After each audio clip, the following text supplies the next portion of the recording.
mau gelidik, di mana Angelina? One, two, three, intro. Halo semuanya, kembali lagi di channel ini. Oke, ini adalah konten khusus atau konten spesial yang saya buat khusus untuk kalian karena mengingat video yang atau film yang kita bahas sebelumnya, menurut saya itu wajib direview ya. Semoga kalian suka aja. Seperti biasa, bagi yang menemukan channel ini, yang baru menemukan channel ini, welcome to this channel. Dan jangan lupa pencet tombol subscribe-nya dulu ya. Oke, review edition is started now.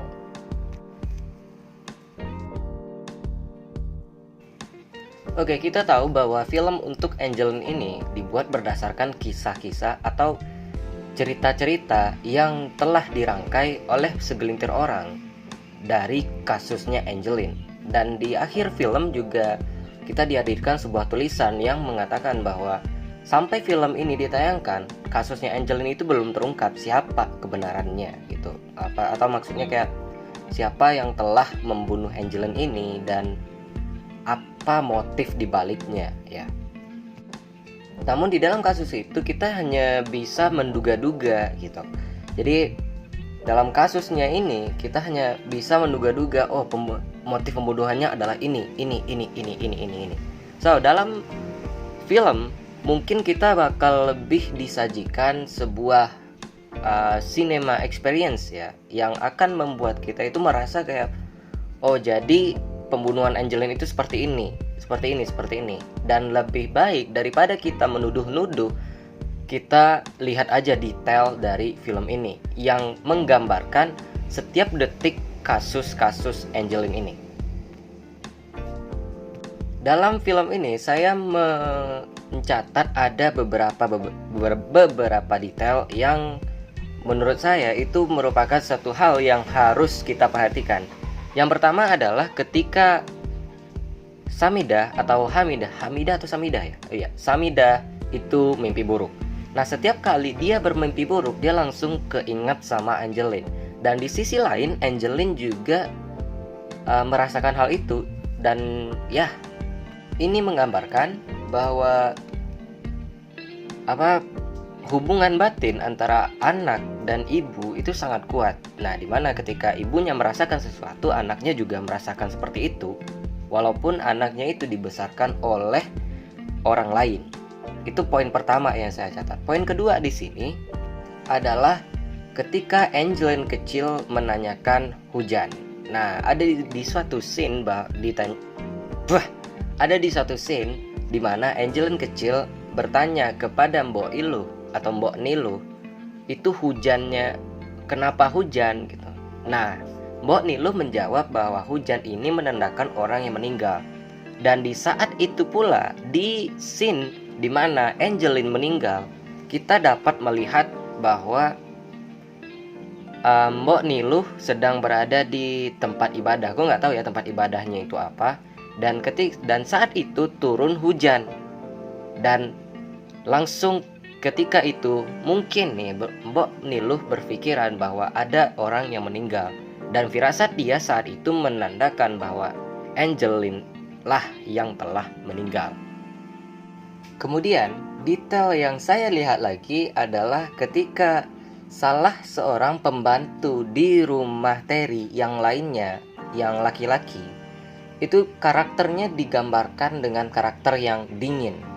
Nah, di sini saya memperhatikan sebuah detail yang terjadi ketika Angel itu hilang, di mana pembantunya yang laki-laki ini dia menggali-gali tanah. Nah, kita lihat bahwa di kasusnya sendiri yang menjadi tersangka pembunuhan Angeline itu adalah Terry dan juga pembantu laki-laki ini, yang dimana dia bersaksi bahwa dia hanyalah orang yang menguburkan Angeline.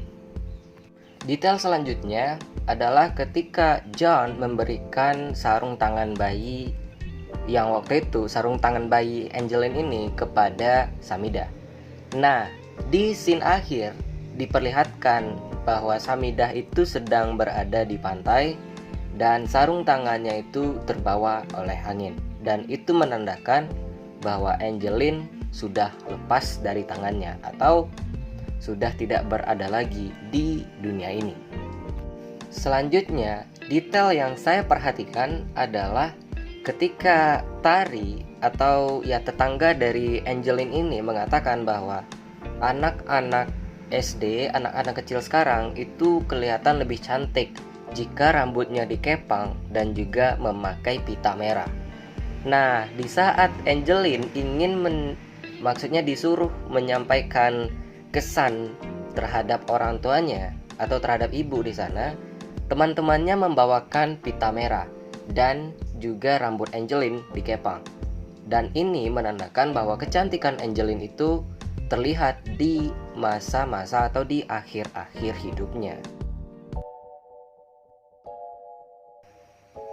Oke, selanjutnya review di sini ya.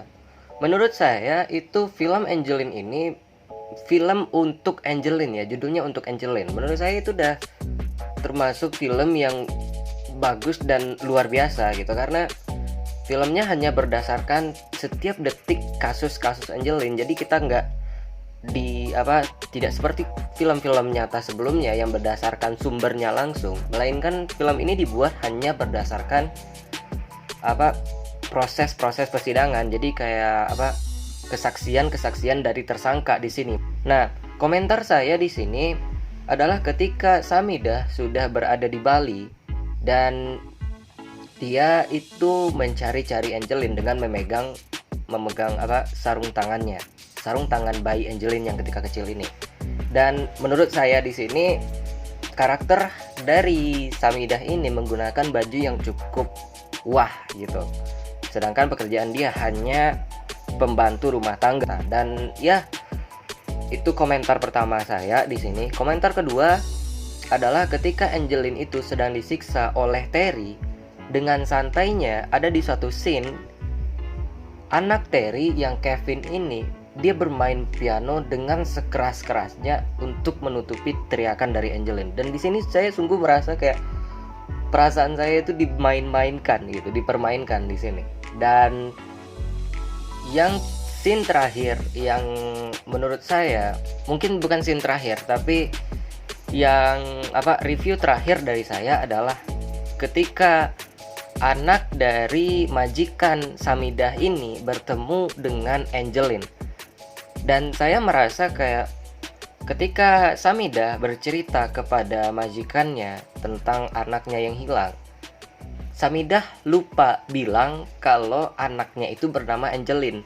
Coba aja jika Samidah ini bilang kalau anaknya adalah Angeline, dan mungkin majikannya ini bisa membantu dia mempertemukan Angeline. Dan satu lagi, maksudnya Angeline tidak akan pergi dari dunia ini. Kemungkinan itu bisa saja terjadi.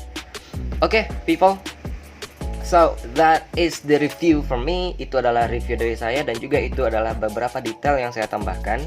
Dan ya, I hope you enjoy that and I hope you like it. Dan satu lagi, kalau misalnya ini masih kurang bagi kalian, silahkan ditambahkan di kolom komentar aja ya. Dan ini adalah review pertama saya untuk film ya, dan semoga kalian menyukainya aja. And without anything to say, see you soon.